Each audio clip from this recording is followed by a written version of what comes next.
Discipline, tradition, honor, forged by fire, built for legacy. This is Byronic Heroes for men who live by the code.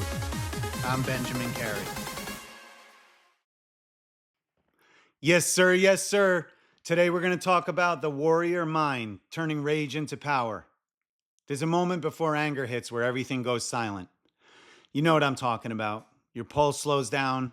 The world narrows to the spark that lit the fire. You feel it, heat rising from your gut, through your chest, into your jaw.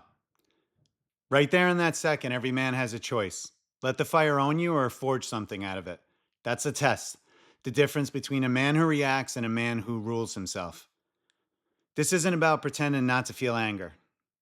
It's about turning it, transforming it into power, guys. Anger by itself is chaos. Disciplined anger is focus.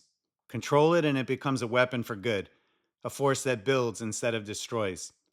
You got to know the difference. That's the warrior mind. Not emotionless, not cold, but steady even in the fire. You know, every time I think about navigating frustrating situations and channeling anger in a positive way, it reminds me of an old story. And every time I tell this story, it hits in a different way. It's about a boy with a temper who lashes out and says things that burn bridges.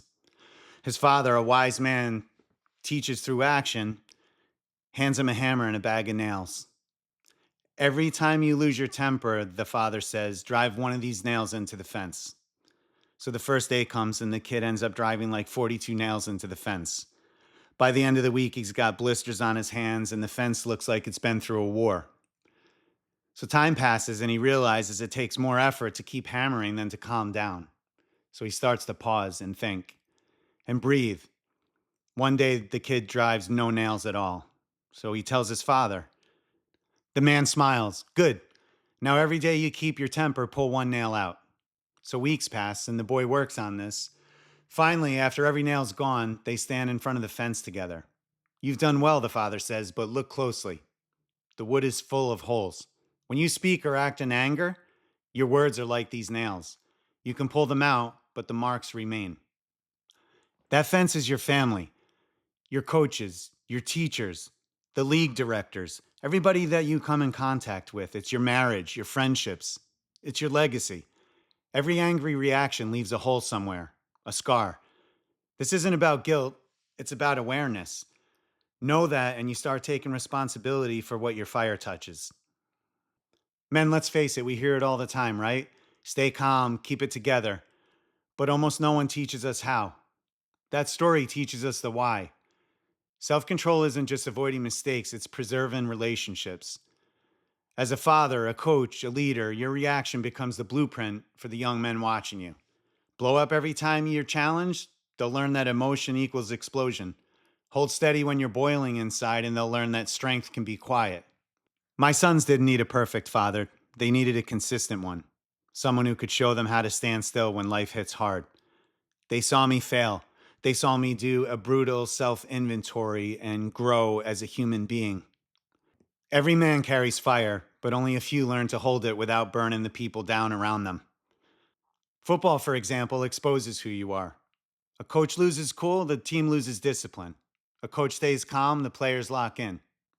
Control isn't weakness, it's command. I've seen every emotion walk onto our field. Anger, fear, pride, insecurity, egos a mile high. 15 years of coaching football and I've seen it all. Fist fights between coaches over nonsense that happen on the field. You turn on the news and a referee got shot at a youth football game. It's absolutely bananas to see grown men lose their tempers, hurt the people around them. It's worse than what I've seen people do to each other on Wall Street over billions of dollars and mergers and acquisitions and IPOs. People will go to church every Sunday and sit behind each other in the pew and do the most horrible things to each other outside of that. I've seen relationships ended over grown men not being able to use their words, man. Have patience. Understand that disagreement is okay. being able to take criticism without it being the end of the world. Like, honestly, these things are such a big part of the casualties and the chaos that you see in society today.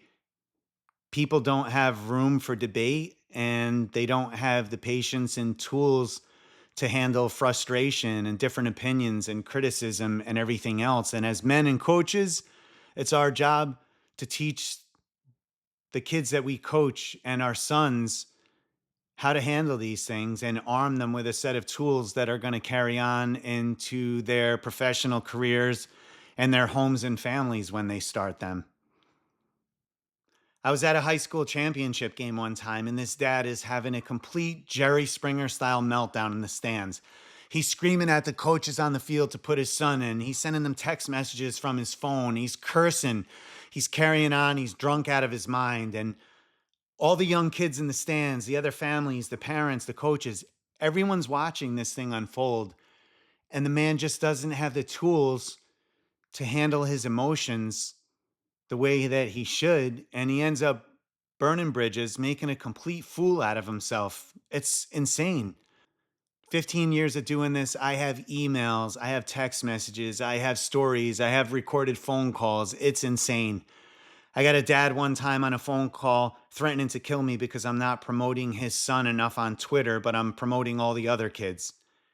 The kid has no offers, and somehow it's my fault. It's my fault that he's not playing Division One. And this is coincidentally someone that I was close with. And from the time the kid's 5 years old, I've literally bent over backwards for him and his family. Somehow it's my fault that the kid doesn't have any offers, and the dad thinks he's a Division One player and he's not. And that's my fault too, because I don't believe in the kid. And you just can't make this shit up. And just the insanity of these things by grown men who don't know how to act. And that's why we do this. We do this so that we could teach our sons and the young players these lessons, so that by the time they have their own families, by the time they're coaching their own kids, by the time they're interacting with different coaches, league directors, and teachers and everything else, they're not burning bridges. They're not cursing out teachers and blaming the world for their own problems and their own children's problems. They're not blaming everybody else for it. They're able to manage things in a positive manner and have good dialogues and figure things out. The right mentor changes a kid's trajectory, not by suppressing feelings, but by giving them shape. Teach a boy to breathe before he reacts. Teach him restraint isn't passivity, it's power. You're not just raising a player, you're building a man who can stand firm when everything around him is falling apart. You can't teach that in a speech. You teach it by living it. Marcus Aurelius wrote, "You have power over your mind, not outside events. Realize this and you will find strength." That's the root of the warrior mind.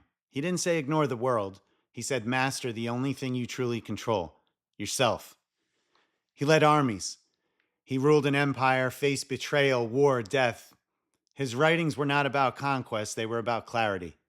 A man who can't control his emotions can't control anything. You can't lead if you're ruled by reaction.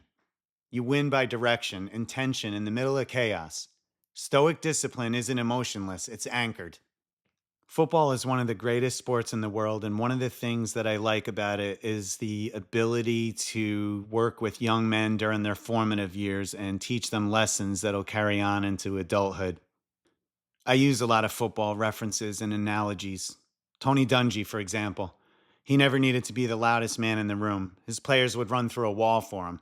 Why? Because calm leadership commands respect. Dungy proved you don't need to lose composure to show compassion. You can be intense and controlled, firm and kind. The most effective men are both. When everyone else is shouting, the man who stays calm is the one everyone hears. But guys, let's face it, emotional mastery isn't just staying calm. It's knowing when to walk away. Some people thrive on chaos. They drain your peace. They threaten your family, your focus, your mission. And for years, I thought that strength meant enduring it. Real men tough it out, right? Wrong. That's not strength. That's exhaustion. Setting boundaries is discipline. It's not revenge, it's clarity. You don't have to announce it. You don't have to fight.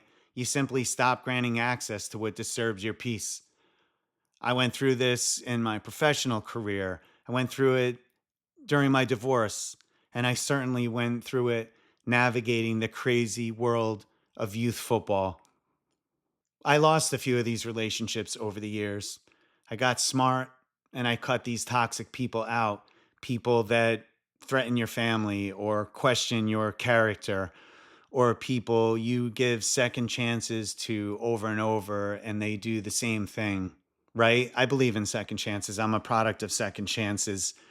But when you've gone out of your way to treat someone with kindness and compassion and they do the same thing again, or worse again, or even worse than that, they do it to someone else close to you, one of your colleagues or one of your family members. They're doing the same thing to them. It's like, how long do you allow this to go on? How long do you allow this energy vampire to create chaos in your world before you draw a boundary and eliminate them? There are grown men that do not have the capacity to have any sort of intense debate. They don't know how to take criticism. They don't know how to have a conversation without getting bent over it and just erupting into this toxic sort of state that doesn't serve any purpose but to hurt the people around them, and very often hurt the people that are closest to them. They go on and on about their problems as if they're the only people in the world that have these sort of problems, and they blame people, and it's always everybody else's fault and not their own. And you see it over and over again in society, whether it's in the boardroom or youth football or in your family. And at the end of the day, you bend over backwards to try and make things work, right? Because one thing you realize in life, especially as you get older, and especially if you come from a rough childhood, is how precious relationships are. You learn to cultivate them. You learn to give the shirt off your back for the people that you love and go to any length for them. And the problem is sometimes you expect that same thing from them. And people tell me all the time, oh, you shouldn't expect that. You shouldn't expect people to be the sort of friend you are. And no, I don't buy that. I'll always be that person. But one thing I've learned to do over the years is create boundaries and cut out the dead wood. It's tough, right? Especially if it's people you're close with or you've had a long period of time where you've really created some memories. It comes a point where some people got to go. Protecting your peace doesn't make you soft, it makes you wise. We're not looking to create some utopian world where all the men run around emotionless like snowflakes. But the warrior mind doesn't fight every battle, it chooses the ones that matter. Sometimes the strongest move a man can make is stillness. Here's the truth I live by. Real power isn't how loud you get when you're angry. It's how silent you can be when everything inside you wants to blast off.